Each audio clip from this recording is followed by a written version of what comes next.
अस्सलाम वालेकुम जी, सुबह बखैर, क्या हाल चाल। You're watching good morning public with me और आप सब मुझे कहते हैं सुहाब सिल और मेरे साथ मौजूद है रिस्पेक्टेड अब्दुल रऊफ साहब। अस्सलाम वालेकुम। और आज हरमीत के लिए तो खास दिन है, आज बाबा गुरु नानक का जन्मदिन है, तो इस हवाले से हरमीत को बहुत मुबारक। और हरमीत ने रंग कौन सा पहना ये देखते हैं चल के। हेलो हरमीत जी, अस्सलाम वालेकुम, सत श्री अकाल, गुड मॉर्निंग रूफ साहब। बल्कि आपको भी, सुहाग को भी और पूरी दुनिया में जितने इंसान है, मैं इंसान की बात करूँगा, सिर्फ सिखों की नहीं करूँगा। बाबा जी का पैगाम इंसानों के लिए था, बिल्कुल बिल्कुल ऐसे ही, तमाम तर दुनिया के लिए था। तो आज एक अजीम हस्ती का की विलादत का दिन है, तो आप सबको मुबारकबाद।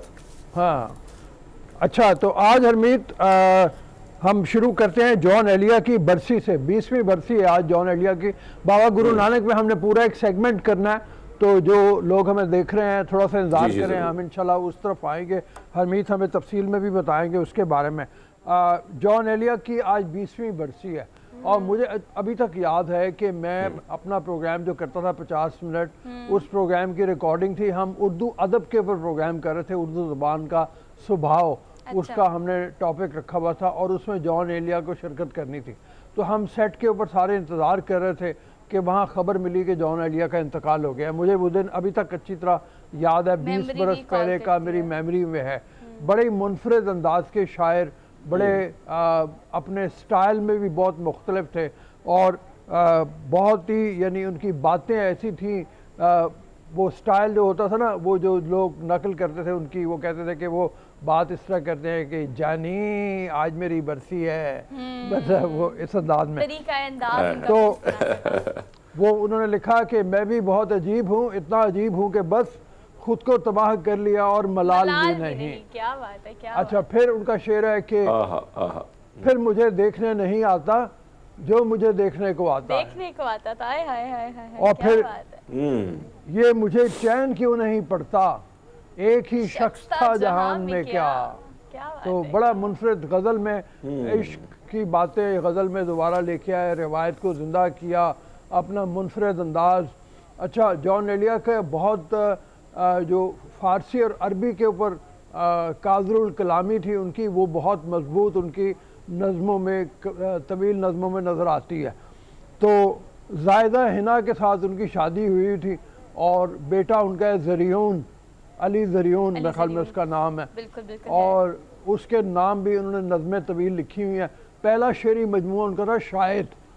तो उसके बाद फिर यानी उनकी थी फिर किताब, मेरे पास हैं सारी और मैं गाए गाए पढ़ता रहता हूँ। और मैं आपको बता भी दूं कि अब्दुल रऊफ साहब के घर में अगर 4 कमरे हैं तो एक कमरे में वो खुद रहते हैं, 3 कमरे में सिर्फ किताबें हैं।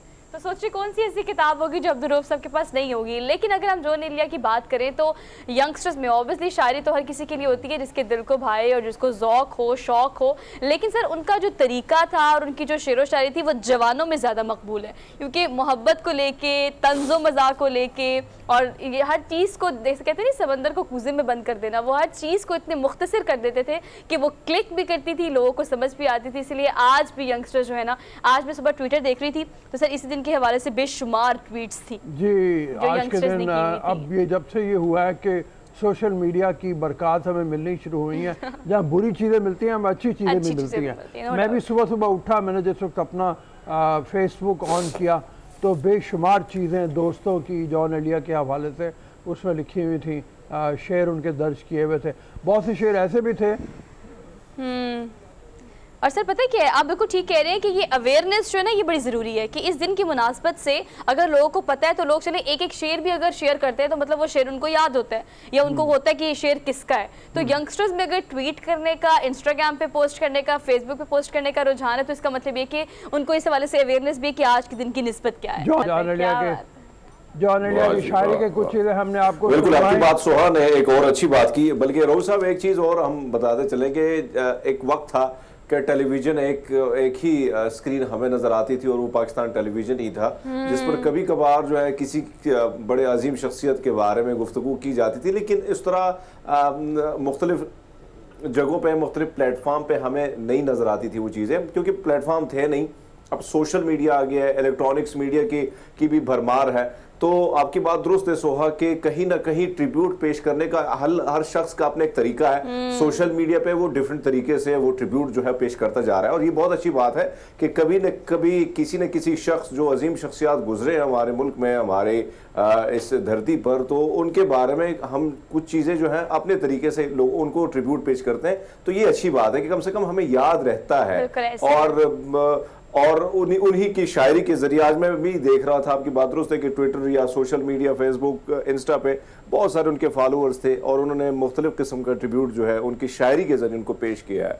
तो ये बड़ी अच्छी बात है, नो डाउट ये गुड जेस्चर है। चलिए सर प्रोग्राम में आगे बढ़ते हैं, अपने रन डाउन को आपसे शेयर करते हैं। सो गुड मॉर्निंग पब्लिक के आज के रन डाउन में क्या क्या है आपको पता है कि कल की ताज़ा तरीन पॉलिटिकल डेवलपमेंट या हैपनिंग अगर आपके पास, तो सऊदी वली है जो उनका विजिट प्लान किया जा रहा है। रवा माह जो है एक्सपेक्ट किया जा रहा है कि वो पाकिस्तान तशरीफ लाएंगे और बेल आउट पैकेज जो है वो एक बड़ी रकम, खतीर रकम जो है उसका मिलने का इम्कान है, जिसके लिए माशी सूरत हाल को बेहतर करने के लिए कोई स्ट्रैटेजी जो है वो वज़ीर आज़म पाकिस्तान शहबाज शरीफ मैनिपुलेट करने की कोशिश कर रहे हैं कि किस तरह से उसको किया जा सकता है। ये मुलाकात हुई शर्म उल शेख में मोहम्मद बिन सलमान और शहबाज शरीफ की, वहाँ पे इस बात का इयादा किया गया कि पाकिस्तान की मदद जारी रखी जाए।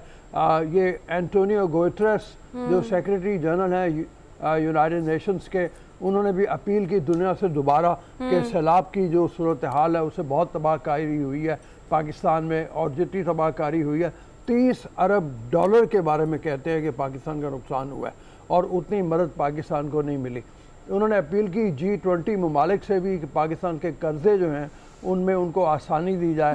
तो अल्लाह करे कि ये उन तक पहुंच जाए, चूँकि हम बारहा अपने प्रोग्राम में ये कह चुके हैं कि जो पाकिस्तान में तबाही हुई है उसकी जिम्मेदारी पाकिस्तान पे आयद नहीं होती, बल्कि उन्हीं डेवलप मुल्कों के ऊपर आयद होती है जिनसे कहा जा रहा है कि आप अगर हम उनसे मांग रहे हैं तो ये कोई आप कहें कि कोई कर्जा या मतलब एक लिहाज से देखा जाए तो इमदाद उस तरह से नहीं है, भीख नहीं है, बल्कि ये उनकी करनी का एक फल है जो सबब है जिसकी वजह से हमें ये नुकसान बर्दाश्त करना पड़ा है। तो बहरहाल ये मोहम्मद बिन सलमान ने आने का पाकिस्तान 21 नवंबर को कहा जा रहा है कि वो पाकिस्तान आएंगे और वहाँ पे एक तो ऑयल रिफाइनरी गवादर में उसका वो एक इफ्तिताह करेंगे, उसके बारे में बात करेंगे, और दूसरे बेल आउट पैकेज जैसे कि सुहा ने बताया वो होगा। इसके बारे में बात करेंगे अभी आगे डिटेल में, अपने पॉलिटिकल सेगमेंट में बात करेंगे। लेकिन टॉप स्टोरीज में आज आपको ये भी बताएंगे कि पीटीआई ने एक बार फिर से, खैर यू टर्न तो नहीं करेंगे लेकिन कोई थोड़ी देर के लिए पॉज ज़रूर लिया है। एक बार फिर से लॉन्ग मार्च की डेट जो है सर उसको चेंज किया गया है। सो अब क्या अगली स्ट्रैटेजी होगी पीटीआई की, इसको इस सेगमेंट में हम आपसे डिस्कस करेंगे। इसके अलावा जैसे कि हमने शुरू में इसका जिक्र किया कि बाबा गुरु नानक का जन्मदिन है, और जन्मदिन के हवाले से सिख बरादरी ना सिर्फ पाकिस्तान में बल्कि पूरी दुनिया में इस दिन को बड़े जोशो खरोश से मनाती है। ननकाना साहब में बड़ी हैपनिंग है इस वक्त। आपको पता है कि दुनिया भर से सिख बिरादरी जो है बड़ी तादाद में वहाँ पहुँचती है। सिक्योरिटी के क्या क्या इंतजाम और किस तरह से मेक श्योर किया जा रहा है इस चीज़ को कि जन्मदिन का जो सारी तकरीबात हैं 7 से 8 रोज़ तकरीबात होती हैं वो अच्छे से हो जाए और सिक्योरिटी को फुल प्रूफ बनाया जाए। तो इस हवाले से हम डिटेल से बात करेंगे। इसके अलावा सर बदलता मौसम है, हरमीत से मैंने सुबह से पूछा हरमीत क्या हाल है, तो हरमीत ने कहा ठीक हूँ, बस इतना अच्छा नहीं हूँ, क्योंकि ये जो है ना ये सर इन्फ्लुएंजा, ये एक बीमारी ऐसी, इसमें फ्लू होता है, फीवर होता है, और ये शदीद वायरल है आजकल। इस्लामाबाद, लाहौर, कराची, हर जगह में आप लोगों को देख रहे हैं। तो ये बीमारी किन चीज़ों की वजह से होती है, मौजब क्या क्या है, प्रिकॉशंस क्या है, टेन्योर कितना होता है, इलाज मुआवजा आप क्या कर सकते हैं, इसके हवाले से आपको ब्रीफ करेंगे इस सेगमेंट पे। लेकिन सर इसके अलावा एक ऐसा इदारा है जो ख़वातीन के लिए है, वहाँ ख़वातीन को क्या हुनर सिखाया जाता है, हमें देखने वाली जो ख़वातीन है, बच्चियाँ जो है, उनके लिए क्या क्या अपॉर्चुनिटीज़ हैं, इसको हम आपको इस सेगमेंट में बताएंगे। तो आपको ये सेगमेंट ज़रूर देखना है। सर आगे बढ़े डेली डोज की तरफ। जी डेली डोज की तरफ आपको ट्यूसडे डेली डोज का पहला डोज देते हैं। 1 मिनट में सर 1140 मरतबा तालियां बजाने का ये रिकॉर्ड सर, इसके लिए तो राउंड ऑफ अप्लॉज, इसके लिए हम तालियां बजाते हैं। हम ताली बजाएंगे लेकिन हमारी किस तरीके से बजाएंगे, ये स्पीड होगी सर नहीं, कलाई के जरिए। पहले हम क्या ये स्पीड होगी हम क्या करके दिखा रहे हैं, जरा आप वीडियो दिखाएं जल्दी से। हम बताते हैं कि ये शख्स जो है उसने कोई अच्छा ये हो सकता है, और 1 मिनट में 1140 दफा ये तालियां बजाई हैं इन्होंने। मेरे ख्याल से जहाँ पे आप जोरदार किसी तकरीब में जाए ना तो कहा जाए, तालियां बजाने का तरीका भी बड़ा डिफरेंट है। हाँ वो यही कह रहा है कि मैं दरअसल कलाई को रखता हूँ और कलाई से भी ताली बजाता हूँ, कलाई को एक दूसरे को साथ जोड़ के और ऊपर वाली उंगलियों से ताली बजाता हूँ। खैर हम ये- कोशिश ये- ना ही ये करें तरीका सर, आसान हम है। कोशिश ना ही करें तो बेहतर है। तो ये सर्दियों तरीका आसान है। बहरहाल मतलब इनको हमारे यहाँ कवाली ग्रुप में किसी में शामिल किया जा सकता है, क्योंकि कवाल तालियां बहुत बजाते हैं किसी लेकिन बड़े सर- उस्ताद के साथ। अच्छा किसी लेकिन बड़े हम उस्ताद के साथ। रिकॉर्ड इनका की नाम सब है भी बात करते हैं ना जी जी। कैंट फ्रेंच इनका नाम है। इनकी वीडियो बड़ी वायरल हुई है और जैसे सोहा ने कहा कि Guinness book of world record में इनको शामिल कर लिया गया है। ये तालियां बजाना वो कहते हैं मेरे लिए दोनों मामूल की हाथों का बात काम है दोनों मामूल की बात है। दोनों हाथों का काम तो है। मतलब ये तो वो कहते हैं कि मैंने देखा था एक वीडियो जो सॉरी अच्छा सर, इट्स ओके आप मतलब ये तो है, थोड़ा सा कर लें गला मेरा भी ठीक? वो फ्लू का जिक्र हो रहा था, नहीं, नहीं, तो ऐसा गला नहीं। मेरा थोड़ा सा खराब हो रहा है। मैं बिल्कुल अफोर्ड नहीं कर सकती कि आप छुट्टी कर लें, मैं बहुत मिस करती हूँ आपको, लेकिन अल्लाह ज़िंदगी तंदुरुस्ती दे आपको और सबको, जो भी लोग बीमारी है इसका प्रिकॉशन का ख्याल रखें। और तो अगर इस खबर के बारे में मजीद आपको बताएं तो हमेशा जब हम किसी रिकॉर्ड के बारे में आपको बताते हैं तो ये रिकॉर्ड ब्रेक किया होता है। नया बनने वाला रिकॉर्ड तो हम आपसे शेयर करते ही हैं सर, कि जो पिछला रिकॉर्ड इन जनाब ने तोड़ा ना वो 1103 तालियों का था। ऐसी बात नहीं है, मतलब ये कोई रिकॉर्ड तोड़ने के दर पे ये सारे जो हम आपको रिकॉर्ड्स बताते हैं वो ज्यादा होते हैं, मतलब already they have made that record, someone किसी न किसी ने बनाया होगा। तो ये हरमीत हम फ्लू की बात कर रहे हैं। हरमीत वैसे ही बड़ा सेंसिटिव है। मेरे साथ तो राइट और- लेफ्ट और इस्लामाबाद में सूरत अच्छा हाल मुझे ना, खराब है। मैं आपने जो जिक्र किया इन्फ्लुएंजा, मुझे वो नहीं है, मुझे पोलन है और इस्लामाबाद में मेरे ख्याल में हर तीसरे शख्स को ये बीमारी है। हाँ। और जब भी ज्यादा सर्दी हो जाती है तो इस किस्म की छींकें शुरू हो जाती हैं। और वैसे मैंने बड़ी आप ये समझे कि मैं सोचे कि आज जिम से आते हुए मैंने कहा कि भैया ठंडे पानी से नहा लेते हैं, तो उसके बाद ये असर तो होना ही था। नहीं, ये गलत किया सर, ये गलत किया, इसीलिए तबीयत खराब हो रही है। और दो ख्याल करें, हरमीत की तरह इतने बहादुर बनने की जरूरत नहीं है।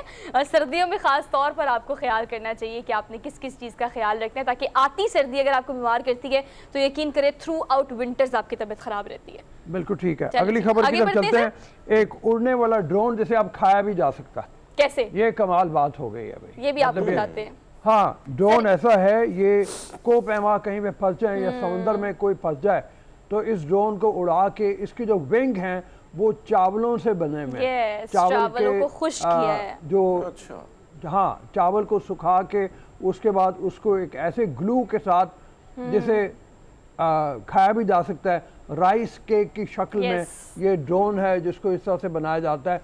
वो कहते हैं कि जब ये देखें आपको वीडियो इसके विंग्स जो हैं वीडियो भी मतलब इसकी दिखाई जा रही है। आमतौर पे जो ड्रोन होता है वो जब इस तरह के कामों में इस्तेमाल किया जाता है तो वो भारी वजन का होता है और अपने साथ खुद कोई वजन उठाने के काबिल नहीं होता। तो इस वजह से इस तरह के ड्रोन को बनाया गया है जो रेस्क्यू ऑपरेशन में काम आएगा।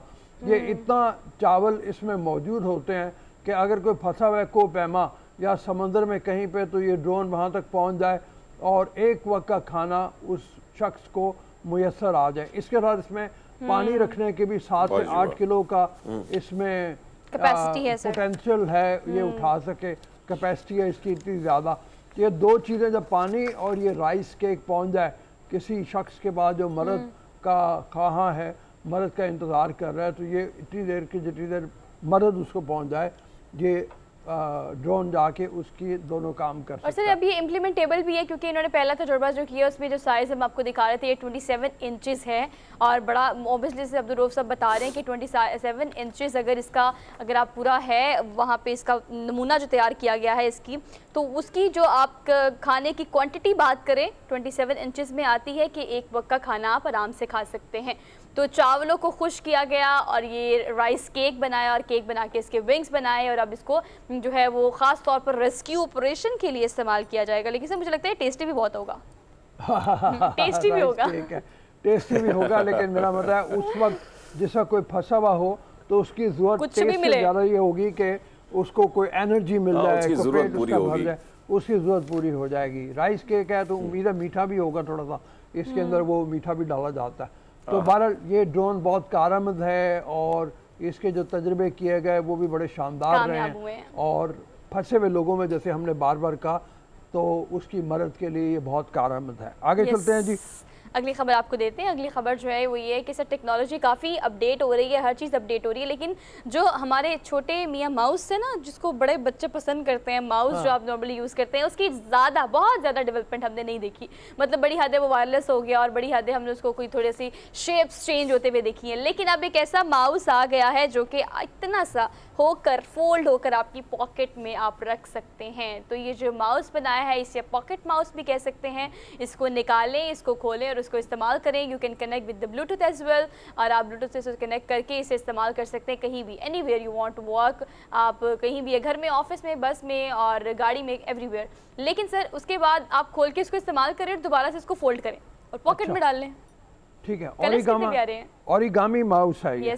ओरिगामी इसका नाम रखा गया है, ओरिगामी माउस है। और ये जैसे सोहा ने कहा, ये फोल्डेबल है, फोल्ड भी हो जाता है। इस्तेमाल करें, ब्लूटूथ के ज़रिए ये चलता है और इसकी रफ्तार भी बाकी माउस के निस्बत ज़्यादा है, काफ़ी ज़्यादा स्पीड के ऊपर। हांगकांग की एक टीम ने इसको बनाया है और बड़ा कमाल। हांगकांग के हवाले से भी हम बात करते हैं कि छोटा सा आइलैंड है चाइना के साथ, चाइना का ही हिस्सा है, और लेकिन टेक्नोलॉजी की दुनिया में बहुत आगे है और पढ़ाई लिखाई में, साइंस एंड टेक्नोलॉजी में इतना आगे है कि हांगकांग की 2 यूनिवर्सिटीज़ टॉप 20 यूनिवर्सिटीज़ में शुमार होता है इनका। और सर इन्होंने इसी टेक्नोलॉजी पे बहुत काम करके इस प्रोजेक्ट पर बहुत अच्छे से काम कर रहे थे, क्योंकि इसे वो लाइट वेटेड बनाना चाहते थे, पोर्टेबल बनाना चाहते थे, इजी टू कैरी बनाना चाहते थे। और सर वेट देखिए सिर्फ 40 ग्राम। बहुत कमाल जगह है वैसे हांगकांग। मैं 1 महीना रहा हूँ वहाँ पे, और मैं जैसे लोगों को पहले भी बताता रहा हूँ कि इसके बारे में कहते हैं कि हांगकांग एक ऐसी जगह है, उस वक्त उसको शहर कहा जाता था जिस वक्त मैं गया था, अभी चाइना ने उसको टेक ओवर नहीं किया हुआ था। तो कहते थे सिटी दैट नेवर स्लीप्स। ओके। दिन रात आपको रश, रौनक नजर आएगी। होती रहती तो उस ज़माने में वो बरतानिया के पास था और आहिस्ता आहिस्ता उसको ट्रांसफ़र हो रही थी पावर चाइना की तरफ। अभी भी वहाँ पे अंग्रेज़ी बोलने वाले लोगों की बहुत बड़ी तादाद है। लेकिन जैसे मैंने कहा कि कोई भी इलाका तरक्की उस वक्त करता है जिस वक्त साइंस एंड टेक्नोलॉजी के हवाले से वहाँ पे तरक्की होती है। और जैसे मैं कह रहा हूँ कि अगर वहाँ पे 2 यूनिवर्सिटीज़ ऐसी हैं जो दुनिया में टॉप 20 में, टॉप 20 ममालिक की यूनिवर्सिटीज़ में शुमार होती हैं, तो आप अंदाज़ा कर सकते हैं कि वहाँ कैसे कैसे काम हो रहे होंगे और कैसे कैसे काम किए जाते होंगे। तो बहरहाल बहुत कमाल ये इन्वेंशन है। माउस ऐसा जो फोल्डेबल है, जेब में समा जाए आराम से, easy to carry everywhere, easy to carry with you. बिल्कुल। अच्छा जी, आगे चलें जी। अगली खबर भी आपको बस इसी हवाले से देते हैं। टेक्नोलॉजी की जितनी भी खबरें होती हैं उनको इकट्ठा डेली डोज भी हम कर लेते हैं, ताकि आपको बताएं कि डेवलपमेंट कितनी तेज़ी से हो रही है और ज़िंदगी, इंसानी ज़िंदगी कितनी आसान से आसान तर होती चली जा रही है। लेकिन सर ये फौजी हेलीकॉप्टर है जिसने 2 मिशन मुकम्मल किए हैं, लेकिन कैन यू इमेजिन कि इस फौजी हेलीकॉप्टर में कोई मौजूद नहीं था जब इसने मिशन कंप्लीट किए हैं। अच्छा। नो वन, लाइक फौजी हेलीकॉप्टर ऐसा बनाया है, पिछली अस्करी क़यादत जो है वो 3 मुल्कों की मिलके उन्होंने इस पे काम किया, एक्सपर्ट जो हैं उन्होंने काम किया। और इसको रेस्क्यू के लिए, इसके अलावा अगर ऐसी जगहों पे खुदा ना खासा आपको इंसानी जाने का बहुत बड़ा ख़तरा हो, वहाँ पर इनको भेजकर एक तो रेस्क्यू ऑपरेशन किया जा सकता है, दूसरा इमदाद पहुँचाई जा सकती है। And you can drive that without like any, जो आपका फ़ौजी है उसको इसमें बिठाए बगैर भी आप इसको चलाकर कहीं भी लेके जा सकते हैं। सबसे बड़ी बात यह है कि इसका प्रोग्राम ऐसे किया गया है कि जिसकी बदौलत इसको खुद पता है कि मैंने कहाँ पहुँचना है। खुदकार निज़ाम के तहत ये चलता है और रेस्क्यू करके जिसको भी इसने रेस्क्यू करना है उसको हॉस्पिटल तक पहुंचाना, लेके जाना। और आम हेलीकॉप्टर की निस्बत ये फ़र्क है बहुत ज़्यादा इसमें कि इसमें तमाम खुदकार सिस्टम लगे हुए हैं। तो ये आइंदा आने वाले दिनों में, जैसे हमने पहले भी एक खबर दी थी एक रोबोट की, इसी हवाले से ये भी है कि ये बहुत कारआमद साबित होगा ऐसे हवालों से कि जब किसी को रेस्क्यू की ज़रूरत हो तो ये पहुंचा दिया जाए, भेज दिया जाए और ये खुद लेके अपने ज़ख्मियों को या जहाँ भी लेके जाना है हॉस्पिटल वगैरह में ये लेके जाए। सर मतलब ये प्री सेट है ना, ऑलरेडी आपने उसके फंक्शन सेट कर दिए कि आपकी डायरेक्शन ये है, आपकी लोकेशन ये है, आपकी डेस्टिनेशन ये है, हरमीत आपने वहाँ तक पहुँचना है। ये सारी चीज़ें ऑलरेडी आप सेट कर दें और विदाउट एनी आपका जो पायलट है आप इसे कहीं भी भेज सकते हैं। अगर ऑलरेडी आपने इसके लिए सेट कर दिया कि ये आपकी डेस्टिनेशन है, ये आपकी लोकेशन है, यहाँ आपने पहुँचना है, तो ये इंसानी जानों को बचाने के लिए भी बड़ा अच्छा इनिशिएटिव है। हाँ बिल्कुल। तो बस जी बिल्कुल, आपकी बात दुरुस्त है। और मैं समझता हूँ कि ज़िंदगी जैसे जैसे चीज़ें हम देख रहे हैं, जिस तरह दुनिया बड़ी तेज़ी से बदल रही है, और ये बहुत अच्छी बात है कि कभी हम देखते हैं कोई टैक्सी, कुछ ऐसी गाड़ियाँ भी आई हैं जो बगैर ड्राइवर की चलती हैं, कहीं ना कहीं अब हेलीकॉप्टर भी आ गया है। तो इस मीन के कभी कभी इंसानों का जो ज़िया है, कभी नुकसान होता है, तो उससे भी बचत हो सकती है। और इस किस्म की टेक्नोलॉजी अगर आम होती है तो बहुत सारी चीज़ों के हवाले से हम देखते हैं कि दुनिया को ये फ़िक्र तो लाहक है, हमारे यहाँ थोड़ी सी कदर कम है। बाहर दुनिया में कम से कम ये चीज़ें हैं कि उनके चाहे उनका ताल्लुक किसी फ़ौज से हो, किसी सिक्योरिटी कोई एहलकार हो, तो उसकी जान को किसी न किसी महफूज बनाने के लिए बहुत सारी चीज़ें जो हैं वो कोशिश की जा रही है। और टेक्नोलॉजी नित नई चीज़ें हैं, आ रही हैं, मुतारिफ हो रही हैं, लेकिन हैरानकुन है। और मेरे ख्याल में आगे भी दुनिया बड़ी तेज़ी से बदल रही है, जैसे हम देख रहे हैं आजकल। जी बिल्कुल ठीक बात है। हम चलते हैं एक ब्रेक की तरफ। एक ब्रेक लेते हैं, वापस आते हैं। Keep watching good morning public.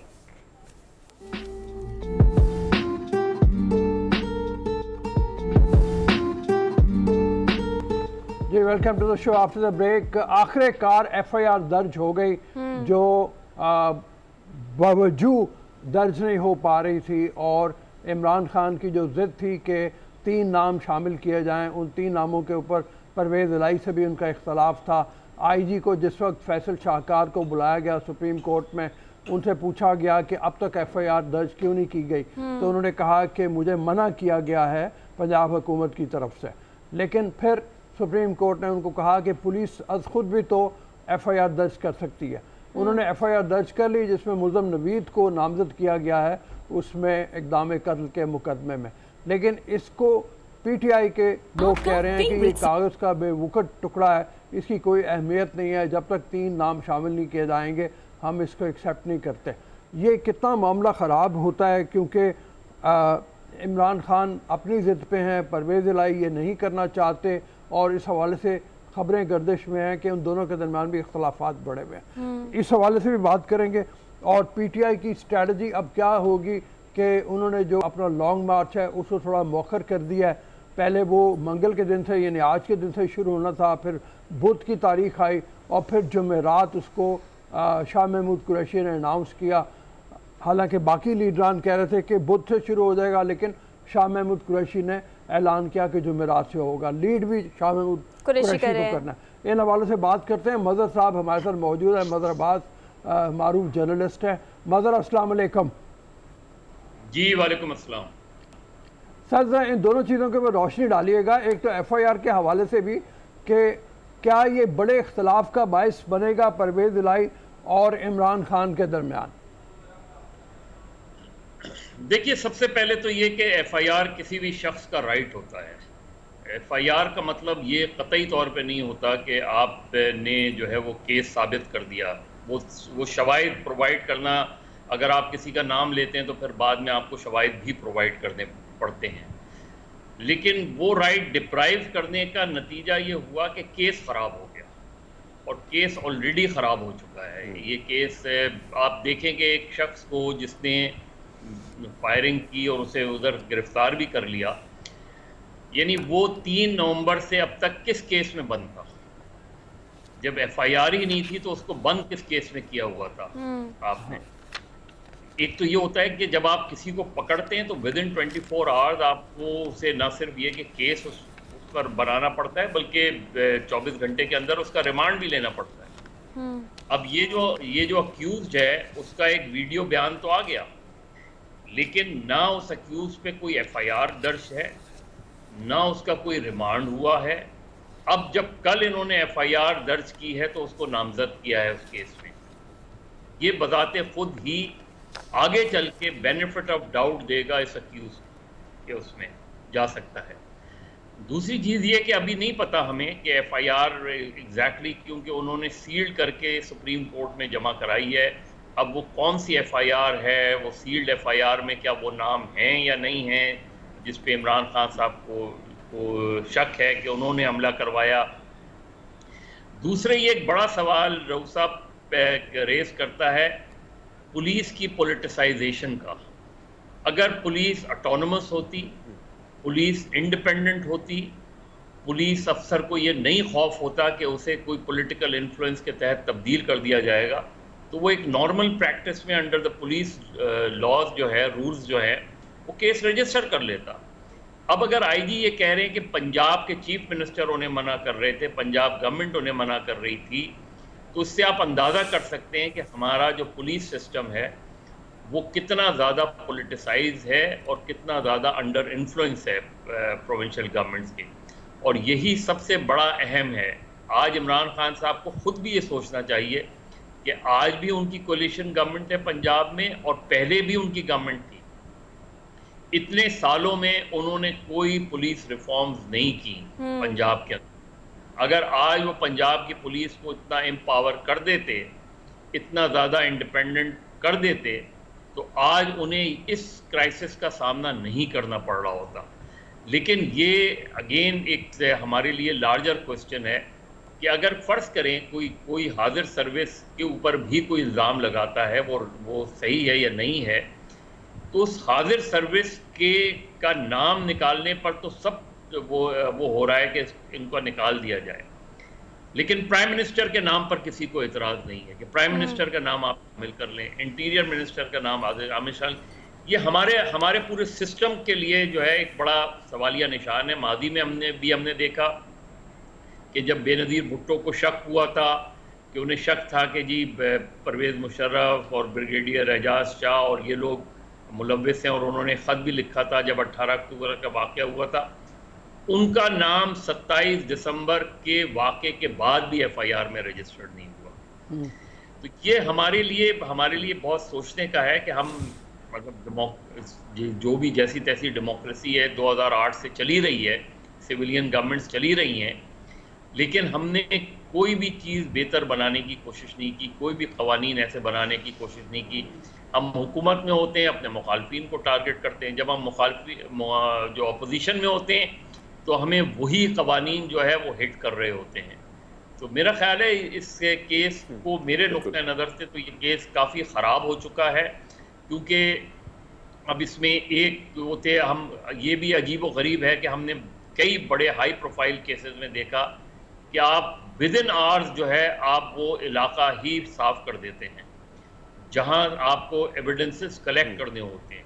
वो इलाका उसूली तौर पे ये जो भी जहां अटैक हुआ था, इसको कॉर्डन ऑफ कर लेना चाहिए था। कम से कम जो है 1 दिन 2 दिन के लिए तो कॉर्डन ऑफ होना चाहिए था, ताकि आपको बहुत से शवाहिद, क्योंकि जो विक्टिम है वो ये अक्यूज़ कर रहा है कि जी मुझे 2-3 जगह से फायरिंग हुई है, तो आपने क्या वो खोल जमा किए हैं, नहीं जमा किए। जो मौज़म है उसका पोस्टमार्टम नहीं हुआ कि उसको बेसिकली कौन सा शॉट लगा है, कौन सी बुलेट लगी है। आप ये जो सारी चीज़ें हैं, ये आगे चल के जब ये केस चलेगा तो ये चीज़ें स्टैंड नहीं कर पाएंगी। आपके पास आपने एविडेंस। सर, इस सारी सूरत हाल में ये भी जी हरमीत मज़हर साहब, हम देख रहे हैं कि एक तरफ अभी ये जो सूरत हाल है तो सामने है कि कहीं ना कहीं इन्फ्लुएंस है कि पुलिस भी कमज़ोर पड़ी है, परवेज़ इलाही भी बज़िद है, किसी को बचाने के लिए वो इस्तीफ़ा भी खबरें गर्दिश कर रही कि इस्तीफ़ा तक उन्होंने पेश कर दिया था। ये सूरत हाल है। लेकिन हम देख रहे हैं कि खान साहब ने जुमेरात तक मामला जो है एक्सटेंड कर दिया, लॉन्ग मार्च को। खबरें ये भी गर्दिश कर रही हैं कि सदर मुमलिकत आरिफ अलवी की पिंडी के अहम शख्सियात से भी मुलाकातें हुई हैं। क्या वजूहात हैं सर कि एक्सटेंड करने का? क्या कोई ग्रीन सिग्नल वहाँ से नहीं मिला? वजूहात या ये भी हो सकती हैं सर? बहुत सी चीज़ें हो सकती हैं। देखिए, सऊदी जो है वो वली अहद भी पाकिस्तान आ रहे हैं, उसमें ज़ाहिर है वो आपकी पूरी रियासत का एक इशू है। अगर वो इतना बड़ा पैकेज लेके आ रहे हैं पाकिस्तान, उस दौरान अगर पॉलिटिकल टर्मोइल होगा, मुमकिन है कि उनका दौरा मुलतवी हो जाए। और इससे पहले आपको याद है 2014 में चीन के सदर का दौरा मुलतवी हो गया था। उसमें भी बहुत से सवालात उठे थे और इमरान खान को तनकीद का सामना करना पड़ा था। और इस वक्त जो आपकी माशी सूरत हाल है उसमें भी ये बन सकती है। दूसरे ये कि इमरान खान और ख़ुद PTI लीडरशिप को ये सोचना पड़ेगा कि इमरान खान जिस तरह का कह रहे हैं कि वो 13 के बाद ख़ुद जाके लीड करेंगे, तो उनके तो अपने सेफ्टी कंसर्न्स हैं ही हैं। और ये जो ब्रेवरी है, ब्रेवरी बहुत अच्छी चीज़ होती है, आपके वर्कर्स को बड़ा इनकरेज भी करती है। लेकिन at the end of the day खुदा न खास्ता कोई और वाक़या हो जाता है ये हमने देखा कि 18 अक्टूबर के बाद जो थ्रेट्स थे उनको संजीदगी से नहीं लिया पीपल्स पार्टी की क़यादत ने, और उसका नतीजा हमें 27 दिसंबर को मिल गया उसका। तो मेरा ख्याल है ब्रेवरी असाइड, लेकिन ये बहुत इम्पोर्टेंट, अब पीटीआई के पास जो है इमरान खान के अलावा कौन सा लीडर है? अगर खुदा न खास्ता इमरान खान को कुछ होता है तो मुल्क में जो क्योस होगा वो तो अपनी जगह है, लेकिन जो पीटीआई का फिर मुस्तकबिल जो है वो एक सवालिया निशान। तो मेरा ख्याल है इन सारी चीज़ों पर भी खुद पार्टी लीडरशिप को सोचने की ज़रूरत है। पॉलिटिक्स अपनी जगह होती है, पॉपुलैरिटी इमरान खान की है, अगले इलेक्शन में बाय एंड लार्ज उनकी पार्टी जो है वो इस वक्त लीडिंग पार्टीज में से है। इलेक्शन आज होते हैं या 6 महीने बाद होते हैं।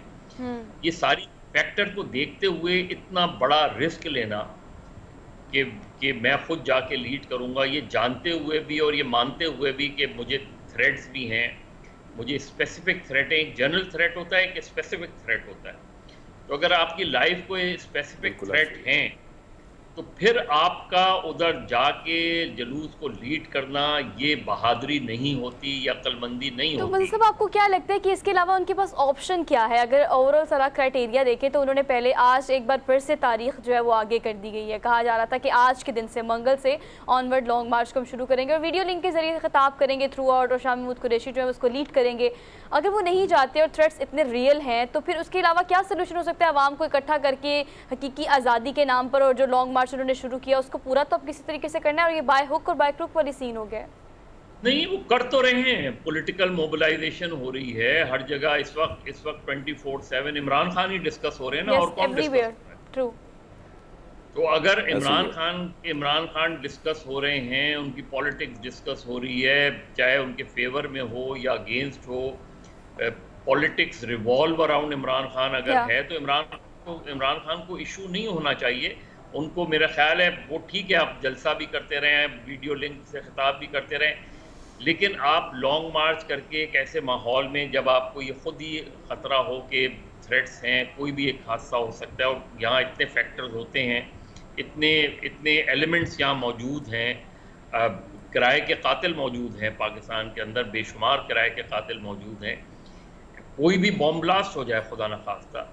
तो ये मेरा ख्याल है इस वक्त तवज्जो उनकी सारी होनी चाहिए, अपनी डिमांड्स अपनी जगह रखें, उस पर प्रेशर अपनी जगह रखें, लेकिन उन्हें दूसरे फैक्टर की तरफ भी तवज्जो देने की ज़रूरत है, अपनी ऑर्गेनाइजेशन को बेहतर बनाने की ज़रूरत है इलेक्शन से पहले। अब उन्होंने इतने फ्रंट खोल लिए, इस्टेब्लिशमेंट से वो लड़ रहे हैं, हुकूमत से वो लड़ रहे हैं, इलेक्शन कमीशन से वो लड़ रहे हैं, सुप्रीम कोर्ट पे सवालात वो उठा रहे हैं। तो आपने इतने फ्रंट्स खोल दिए हैं कि आप एक फ्रंट अगर बंद भी होता है तो दूसरे फ्रंट्स तो अपनी जगह मौजूद होंगे। इस्टेब्लिशमेंट के एक अहम किरदार को आप इस केस में उनके खिलाफ केस भी बनाना चाहते हैं, और दूसरी तरफ आपके लोग उसी इस्टेब्लिशमेंट से जाके जो है वो बातचीत भी करना चाहते हैं। तो जब तक आप अपनी टोन को बेहतर नहीं करेंगे। एस्टैब्लिशमेंट की बात की, हमने देखा है कि इमरान खान साहब ने एक खत भी लिखा है सदर आरिफ अलवी साहब को, और 243(2) आर्टिकल का हवाला भी दिया है, और दो जर्नल्स जो DGISPR और DGISI ने जो प्रेस कॉन्फ्रेंस की थी उसके हवाले से उन्होंने जिक्र किया है कि आप कोई इकदाम उठाएं। क्या आपको लगता है कि क्या माजी में ऐसी कोई मिसाल मिलती है कि सदर हमारा जो है इतना ताकतवर हो सकता है कि वो एस्टैब्लिशमेंट के खिलाफ इस तरह खुल के जा सकता है? हमारा सदर उस वक्त इतना ताकतवर नहीं था जब उसके पास 58(2) भी थी। तो आज के प्रेसिडेंट इतना ताकतवर कहाँ से हो सकता है? 18वीं तरमीम के बाद तो वैसे ही वो प्रेसिडेंट जो है पावरलेस हो गए हैं। Yes sir. ये मेरा ख्याल है ये एक पॉलिटिकल जो है वो इशू है, इसको पॉलिटिसाइज, वरना इमरान खान उस खत को पब्लिक क्यों करते हैं? आपको अगर आपके इतने सिक्योरिटी कंसर्न से आप एक खत लिखते कॉन्फिडेंशियली, प्रेसिडेंट अलवी आपसे मिलने आए थे, आप यही बात उनसे ज़बानी भी कर, और हो सकता है की हो उन्होंने, लेकिन ख़त लिख के उसको पब्लिक करने का मतलब ये है कि आपको भी पता है कि प्रेसिडेंट की पावर कितनी है, आपको भी पता है प्रेसिडेंट कितना इन्फ्लुएंस कर सकते हैं। तो इससे सिर्फ उन्होंने एक पॉलिटिकल माइलेज लिया है, ज़रूर लिया है उन्होंने, कि जी देखें मैंने एक ख़त लिख दिया, उसमें इन सारी चीज़ों की निशानदेही की है। जिस तरह वो उनके पास अहम वो है कि उन्होंने कहा कि मैंने 24 सितंबर को जलसे में कह दिया था कि मुझे इस तरह टारगेट किया जाएगा, और वो वाकई बड़ा अहम चीज़ है कि अगर कोई मुल्जिम का ये और वीडियो बयान लीक किया जाता है, यानी उस पर केस बनाने से पहले ही उसका बयान लीक कर दिया जाता है, और उसमें इतना संजीदा जो है वो ब्लास्फेमी के चार्ज लगा के इमरान खान को टारगेट करने वाली बात होती है, तो ये बहुत संजीदा चीज़ है। बिल्कुल ऐसे अब वो मुल्जिम, इस मुल्जिम का ये बयान, इसकी कोई कानूनी हैसियत नहीं है, लेकिन इसका इम्पैक्ट बहुत गया, उसमें बहुत से हलकों में जा सकता है। अब वो अगर इस बयान से मुनहरिफ हो जाता है 164 के बयान में, क्योंकि उसी बयान की अहमियत होगी जो 164 का होगा, तो फिर अगर आप बताएं, अगर उसने ये जाके बयान दिया मैजिस्ट्रेट के सामने कि मुझे ये कहा गया था बयान देने को, तो उसके कॉन्सिक्वेंसेस क्या होंगे, उसका इल्ज़ाम फिर किसके ऊपर जाएगा, इस वीडियो को लीक किसने किया, कौन इसको बनाया किसने इस वीडियो को, ये सारे बहुत अहम सवाल हैं जो 164 के बयान में भी उठेंगे और आगे जाके अदालत में भी उठेंगे। तो मेरा ख्याल है इस केस में मुझे पॉलिटिक्स बहुत ज़्यादा नज़र आती है, लेकिन एक बात बिल्कुल वो है कि Imran Khan was the target, उनको टारगेट किया गया था। इमरान खान शुक्र है कि वो बच गए, इसके अंदर गोली उनको पैर को जाके लगी, लेकिन ये कोई बहुत अच्छा मैसेज नहीं गया पाकिस्तान की पॉलिटिक्स के लिए, पाकिस्तान की सोसाइटी के लिए, ना इंटरनली ना इंटरनेशनली। आपने बिल्कुल ठीक कहा। गर्दिश कर रही हैं ऐसी वीडियोस और ऐसी ऑडियोस जिसमें इमरान के बारे में ब्लास्फेमी के चार्जेस जो हैं वो बड़े गंभीर अंदाज में नज़र आ रहे हैं।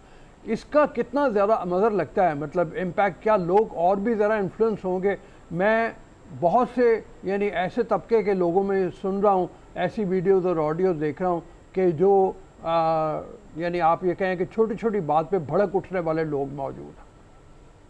देखिए रऊफ साहब, हमारे यहाँ जो है अब तो चूँकि डिजिटल मीडिया का ज़माना है, स्मार्टफोन का ज़माना है, करोड़ों लोगों तक रसाई है।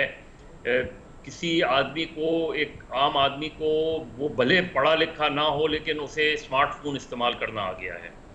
अब उसमें वो कोई भी इन्फ्लुएंस उसको कर सकता है, कोई भी। और रिलीजियस एक्सट्रीमिज़म जिस तरह का हमारे यहाँ है, उसमें कोई भी इंडिविजुअल, आप देखें सलमान तासीर वाले केस में क्या हुआ उसमें, या इस जैसे और भी केसेस हैं जिसमें हमें लगता है अगर हम उस अक्यूज की साइकी की तरफ चले जाएं तो आपको नज़र आता है कि वो कहाँ से इन्फ्लुएंस हुआ। तो ये कोई भी आदमी किसी को भी इन्फ्लुएंस करके इस तरह का टारगेट कर सकता है। मेरा ख्याल है इसलिए अगर खुदा ना खास्ता ऐसी कोई बात हो भी, तो उसको वीडियो के जरिए लीक करना ये उससे बड़ा क्राइम है। बिल्कुल ऐसे है, क्योंकि आप न सिर्फ ये कि एक पॉलिटिशियन की ज़िंदगी को ख़तरे में डाल रहे हैं, बल्कि कई पॉलिटिशियंस की ज़िंदगियों को ख़तरे में डाल रहे हैं। तो ये जिसने भी किया है, ख़ास तौर पे इस वीडियो को लीक करने का अमल, मैं समझता हूँ उसने क्राइम किया है, उसने जुर्म किया है। इसके जो कॉन्सिक्वेंसेज हैं वो हमें उस वक्त फील नहीं होते, हमें आगे चल के फील होते हैं। ठीक है मतलब thank you review, thank you so much. और सर मुजरिम तो नहीं पता लेकिन जुर्म यकीनन है, बिल्कुल ठीक है। हमने क्विक ब्रेक नहीं लेनी है भी, और हमने मेरे ख्याल से एक पैकेज भी दिखाना है जिसका शुरू में हमने जिक्र जो है वो नहीं किया था, लेकिन मुझे लगता है कि अगले हफ्ते में, अगले जो 1 घंटा है हमारा, उसमें हम दिखाएंगे कि शॉल्स जो हैं वो लड़कियों की, ख़वातीन की बड़ी प्यारी प्यारी जो हैं वो हमारे पास हैं, और वो सर्दियों में ख़वातीन किस तरह से स्टाइल करती है उसको, बहुत सारी ट्रांसलेशन वीडियोस जो है आजकल इंस्टाग्राम पे आप लोग भी देख रहे होंगे, करेंगे, वो दिखाएंगे आपको। मदर ने जो बातें की है ना बहुत सारी, वो मेरे मतलब ऐसी हैं कि जिनके ऊपर बड़ी तवज्जो देने की ज़रूरत है। तो बहरहाल अभी हम ब्रेक पे जाते हैं, ब्रेक के बाद आएंगे। तुमने जो शॉलों का जिक्र किया है, फिर वो भी बात करेंगे, वो भी करते हैं, मतलब आपको दिखाएंगे एक ज़बरदस्त रिपोर्ट। और keep watching good morning public. Welcome back after the break. So we are in the second hour of the show और finally winter is all here. सर्दियाँ आ चुकी हैं, सर्दियाँ आने दी, सर्दियाँ आ चुकी हैं। तो अब बात कर लेते हैं ख़वातीन के पहनावों की। रोज़ाना कोशिश करेंगे कि एक रिपोर्ट तो आपको ज़रूर दिखाएं कि क्या फ़ैशन मेन है, क्या आउट हो रहा है, लेकिन शॉल्स सर हमेशा फ़ैशन मेन रहती हैं, वो लड़के हों या लड़कियाँ हों। बल्कि आजकल तो ट्रेंडी बहुत से हैंडवर्क ऐसा होता है इन शॉल्स पर जो बड़ी खूबसूरत लगती हैं।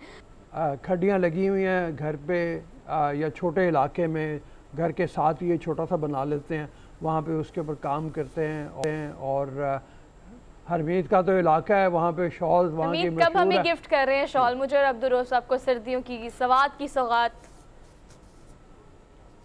जी ज़रूर, क्यों नहीं, मैं खुद चला जाऊं कभी तो ले आऊंगा आप दोनों के लिए खुद ज़रूर। चला लेकिन जाऊं तो ले मैं आऊंगा। बात करूं थोड़ा इस्लामपुर के हवाले से, जो रऊफ साहब ने जिक्र किया, ये स्वात में सबसे खुशहाल गांव है जहां पे लोगों की जो लाइफ है वो बहुत बेहतर है, क्योंकि वहाँ पे ख़वातीन भी काम यही करती हैं और मर्द हजरात भी करते हैं। और ये चादरें जो हैं वहाँ पे तो कम से कम रेट में बहुत अच्छी पड़ जाती हैं, लेकिन इस्लामाबाद में जब भी यहाँ पे मेले ठेले लगते हैं और या यहाँ पे जितने भी शॉप्स हैं वहाँ पे इनकी प्राइस पूछो तो बहुत ज़्यादा महंगी, और लेकिन है बड़ी कमाल की, बड़ी मेहनत के साथ इस पर जो काम किया जाता है, बड़ी मेहनत के साथ। और फिर उसके बाद सलामपुर के साथ साथ जो सवात मिंगोरा सिटी है वहाँ पे भी ये आपको बहुत ज़्यादा अच्छे दामों में मिलती हैं।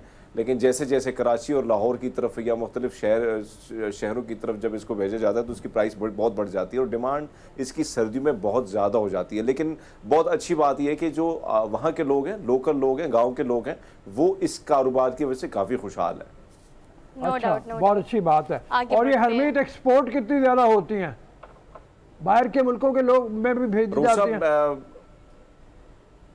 हाँ एग्जैक्टली, जो इंग्लैंड है उसके लिए बहुत ज़्यादा जो है इसकी सप्लाई, क्योंकि इंग्लैंड में एक तो पाकिस्तानियों की बड़ी तादाद है और ख़ासकर सवात के लोग जो इंग्लैंड और कनाडा में बहुत ज़्यादा हैं, तो ये दोनों कंट्रीज़ के लिए ये इसकी डिमांड बड़ी ज़्यादा है। और उमूमन हम देखते हैं कि बहुत सारे लोग एक तो वहाँ पे भी ये मिलती हैं और यहाँ से लेके भी बहुत ज़्यादा लोग जो एक दूसरे के तोहफे तायफ की सूरत में कनाडा और इंग्लैंड की तरफ लेके जाते हैं। बिल्कुल चलें ठीक जी। है। अब हम सबको चलते ले हैं जाते हैं ननकाना साहब। शॉलों की। हमने अब बात करनी है बाबा गुरु नानक की, वो भी हरमीत के हवाले से करते हैं। हरमीत, एक तो ये बताओ कि रसूमात में क्या कुछ शामिल होता है और कहाँ कहाँ रसूमात चल रही होती हैं बाबा गुरु नानक की, और पैगाम क्या है उनका? देखिए जी, सबसे पहले तो बात ये है कि उमूमन ये जो दिन है, ये जो ख़ास दिन है, ये इसलिए मनाया जाता है कि बाबा जी का जन्मदिन यहाँ इसी 1539 को हुआ था। और ये तलवंडी जिसे कहा जाता है, आज का जो ननकाना साहब है, ये इसका नाम पुराना था तलवंडी, और वहाँ पे ही बाबा जी का जन्म हुआ। तो ये दिन इसलिए ख़ास है क्योंकि बाबा जी जो थे, जो सिखिज़म का प्रचार है, यानी मैं तो इसको इसलिए नहीं कहूँगा, एक अलग लॉजिक है, लेकिन बाबा जी ने सिर्फ़ और सिर्फ इंसानियत की खातिर, इंसानियत की खिदमत की खातिर, और 3 लॉजिक हमें उन्होंने दिए हैं कि उसी पर अमल करके आपने ज़िंदगी आगे बढ़ानी है। और वो ये थे कि किर्त करना, वन के छकना और काम करना, यानी मेहनत आपने करनी है, आपने वो हलाल की कमाई करनी है और उस हलाल की कमाई के साथ साथ आपने सबके साथ मिल बांट के खाना है, यानी शेयरिंग करनी है, और इसी के साथ साथ रब का नाम जपना है। लेकिन हमने देखा है कि अगर बाबा जी ने इसके साथ मेहनत को मुंसलिक किया है कि ऐसा ना हो कि सिर्फ आप इबादत में ज़िंदगी गुजारें, आपने उसके साथ मेहनत भी करनी है, दुनियावी ज़िंदगी भी गुजारनी है।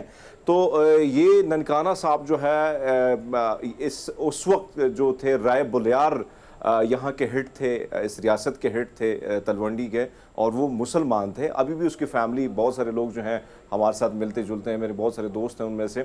तो ये उन्हीं की ज़मीनों में बाबा जी का जो घर था उन्हीं की ज़मीनों में था, और उसके बाद ये पूरी ज़मीनें जो थी उन्होंने बाबा जी के नाम कर दी थी। पूरा एरिया जो है, पूरा शहर जो है ननकाना साहब। लेकिन अगर हम देखें तो ये तकरीबात जो है 553वां आज जन्मदिन है पूरी दुनिया में। हम देखते हैं कि पूरी दुनिया में सेलिब्रेशंस होती हैं, और ख़ासकर पाकिस्तान में जब सिक्योरिटी के हालात अच्छे थे तब हमें याद है कि बड़े मुश्किल से हमें जगह मिलती थी एंट्रेंस के लिए, क्योंकि बाहर से इतनी दुनिया आती थी, अमेरिका, कनाडा, यूके, जहाँ जहाँ पे सिख हैं, क्योंकि पाकिस्तान की जो सरजमीन है ये मुतबरक है हमारे लिए, क्योंकि बाबा जी का जन्म यहाँ पे हुआ है, तो इसलिए इसको हमारे लिए मक्का मदीना जिस तरह आप तस्वर करते हैं अपने लिए अरब की जो सरजमीन है आपके लिए जिस तरह मुक़द्दस है, इसी तरह पाकिस्तान की जो सरजमीन है वो भी सिखों के लिए वही हैसियत रखती है। और यही वजह है कि हर शख्स जो दुनिया के किसी कोने में क्यों ना हो, उसकी ख्वाहिश होती कि वो पाकिस्तान की इस सरजमीन पे जाके माथा टेक के आए। जहाँ पे बाबा जी का जन्म हुआ। तो आज ये तकरीबात का सिलसिला ननकाना साहब में चल रहा है और सिक्योरिटी की अगर हम बात करें तो सिक्योरिटी हाई अलर्ट होती है। पूरा एरिया जो है मुख्तलिफ जगहों में नाके लगाए गए हैं। साथ साथ हम देखते हैं एक और चीज़ रऊफ साहब जो हमने देखी है कि जब जो गुरु ग्रंथ साहब जो हमारी होली बुक है उसकी पालकी जब लेके जाते हैं तो वहाँ पे हमने देखा तकरीबन 1 किलोमीटर तक जो कारपेट बिछाया हुआ है वो एक मुसलमान ने, हमारे भाई हैं, उन्होंने ही बिछाया अपने खर्चों से। और वहाँ पे बाकायदा जो है जब भी गुरु ग्रंथ साहब की पालकी लेके जाते हैं तो हम देखते हैं कि जो मुसलमान बहन भाई हैं वो ऊपर छतों से फूल निछावर करते हैं और सिख यात्रियों को जिस तरह वार्मली वेलकम किया जाता है मैंने वहाँ पे जाके देखा है। और जिस तरह के जो लोग हैं वो भी इस सेलिब्रेशन में बाकायदा हिस्सा लेते हैं, वो भी आते हैं। और लेकिन 3 दिन के ये तकरीबात का सिलसिला चलता है। अखंड पाठ जो है वो रखा जाता है और आज रात को जो है उसका ख़त्म होगा यानी समाप्ति होगी। और उसके बाद कल सुबह जो है जो इंडिया से यात्री आए हैं, कनाडा या यूके से जो लोग आए हैं, मलेशिया से जो लोग आए हैं, वो फिर जाएंगे इसके बाद करतारपुर दरबार साहब, उसके बाद उनके डेरा साहब के गुरुद्वारे में होंगे और उसके बाद वो आएंगे पंजे साहब। मुख्तलिफ जो गुरुद्वारे और ख़ासकर जो महाराजा रंजीत सिंह की का जन्म स्थान है जो गुजरावाला में है, तो वहाँ पे भी लोग जाएंगे और उस इलाके को देखेंगे, गुजरावाला को देख के फिर सिख जो है, जो सिख यात्री हैं वो वापस अपने अपने जो कंट्रीज हैं उसकी तरफ वो रुख करेंगे। लेकिन इंतजाम बड़े ज़बरदस्त किस्म के होते हैं, बड़े भरपूर तरीके से। रसूमात की बात करें, आपकी बात से मैं एक बात कनेक्ट करना चाहती हूँ सर। मेरे जानने वाले जो ननकाना साहब में मौजूद है, जो वहाँ रहते हैं, एक बात आपने बिल्कुल ठीक की है, मुसलमान और अक़लियती बरादरी ख़ास तौर पर पाकिस्तान में कोई भी हो तो हमेशा बढ़ चढ़ कर उनकी खिदमत के लिए और उनको हमेशा वेलकम करने के लिए पेश होते हैं। लेकिन ननकाना साहब के लोगों को मैंने देखा है कि वो हर तरह से उनकी मेहमान नवाजी करते हैं। बड़े मेहमान नवाज लोग हैं, सिक्योरिटी फुल प्रूफ है, लोग बहुत कोऑपरेट करते हैं। वहाँ पर खाने के स्टॉल्स लगाए जाते हैं, जैसे कि आपने बताया कि वो रेड कारपेट एक मुसलमान की जानिब से बिछाया गया है। तो वहाँ के जो इर्द गिर्द के लोग हैं सर, वो भी इस इवेंट को, इस त्यौहार को उस तरह से ही सेलिब्रेट करते हैं जिस तरह से सिख बरादरी सेलिब्रेट करती है। तो मैंने ये खुद देखा हुआ है हरमीत। जी बिल्कुल, आपकी बात दुरुस्त है। वैसे भी अगर देखा जाए तो बाबा जी के मानने वालों में मुसलमान भी शामिल हैं, हिंदू भी शामिल हैं दुनिया की, क्योंकि हम जब भी बात करते हैं किसी अजीम शख्सियत के हवाले से हो तो वो उस पर किसी एक तबके का, मैं नहीं समझता कि एक फ़िरके का या एक मानने वालों का हक होता है, क्योंकि पानी पर जिस तरह किसी दीन धर्म के मानने वाले का हक नहीं होता बल्कि सबका हक होता है। इसी तरह चाहे हज़रत मोहम्मद सल्लल्लाहु अलैहि वसल्लम की मैं बात करूँ तो उसके भी हम मानने वाले हैं, हम बाबा जी को भी मानने वाले हैं, क्योंकि उन्होंने बात की हक और सच की, इंसानियत की खिदमत की, रब से जोड़ने की। तो ये वो सारी बातें जो किसी न किसी धर्म में, किसी न किसी धर्म से रिलेटेड जो है ये पाई जाती हैं। और यहाँ पे इसलिए अगर आप देखें ननकाना साहब जो है ये शहर जो है वहाँ के जो बासी हैं और वहाँ के जो लोग हैं, मैं देखता रहता हूँ, ख़ासकर जो बाहर से लोग आते हैं। और हमेशा मैंने ये देखा है कि जो शॉपकीपर हैं वो उमूमन जो है बाहर से जितने सिख यात्री आते हैं तो उनको खाने पीने के साथ साथ जो चीज़ अगर वो लेना चाहते हैं तो पहले तो वो पैसे बिल्कुल लेते ही नहीं हैं, और फिर मैंने देखा है कि अगर लेते भी हैं तो बड़े बड़े मुश्किल से वो पैसे लेते हैं। और मैंने खुद देखा, क्योंकि कहीं ना कहीं जब मैं भी गया हूँ तो वहाँ पे मैंने ये देखा है कि वो ये समझे कि मेरा ताल्लुक भी कहीं ना कहीं मैं हिंदुस्तान या किसी और कंट्री से आया हूँ, तो जब बात करते हैं तो फिर समझ उनको आ जाती कि ये भी हमारा पाकिस्तानी भाई है। तो ये मोहब्बत, ये वाला भाईचारा जो है ये बहुत कम इलाकों में आपको देखने को मिलता है, और वही चीज़ें हमें सारी चीज़ें जो हैं वो वहाँ मिलती हैं। वैसे तो अगर हम देखें तो अंदर बहुत जो हमारा वैसे भी ये है कि खाना पिलाना जो है, क्योंकि सिखिज़म की बुनियाद इसी पर है, क्योंकि बाबा जी ने जो गुरुद्वारा सच्चा सौदा है लाहौर से कुछ ही फासले पर है, ये वही मुकाम है जहाँ पे 22 रुपये से बाबा जी को उनके वालिद साहब ने जवानी में जब कारोबार के लिए पैसे दिए कि आप जाके कारोबार करें, ये जो मरागबा, ये जो दुनिया से साइड पे होके आप इबादत में अपना वक्त गुजारते हैं, आप दुनियावी ज़िंदगी के साथ साथ भी जुड़े। तो वो जब गए वहाँ पे देखा तो कुछ पीर फ़कीर बैठे थे और वो भूखे थे कई दिनों से, तो बाबा जी ने उनके लिए लंगर तैयार किए, इसी मुकाम पर उनको लंगर खिलाया तब इस जगह का नाम डेरा सच्चा गुरुद्वारा सच्चा सौदा रखा गया। और आज ये लंगर की जो कहानी है ये वहाँ से शुरू होती है। और आज जिस गुरुद्वारे में भी आप जाएंगे बिला तफरीक आपसे ये नहीं पूछा जाएगा कि आप मुसलमान हैं, हिंदू हैं, सिख हैं, क्रिश्चियन हैं, आपको लंगर छकाया जाएगा। और दुनिया का सबसे बड़ा फ्री लंगर का जो है वो है हरमंदिर साहिब गोल्डन टेम्पल, जहाँ पे दिन को तकरीबन लाखों के करीब जो लोग हैं वहाँ पे खाना खाते हैं। और उसमें किसी से ज़ात पात, क्योंकि ऊंच नीच या ज़ात पात के हवाले से बाबा जी की तालीमात बड़ी आम थी कि हमने कोई ऊंचा नहीं है, कोई नीच नहीं है, सब बराबर है अरब की नज़र में।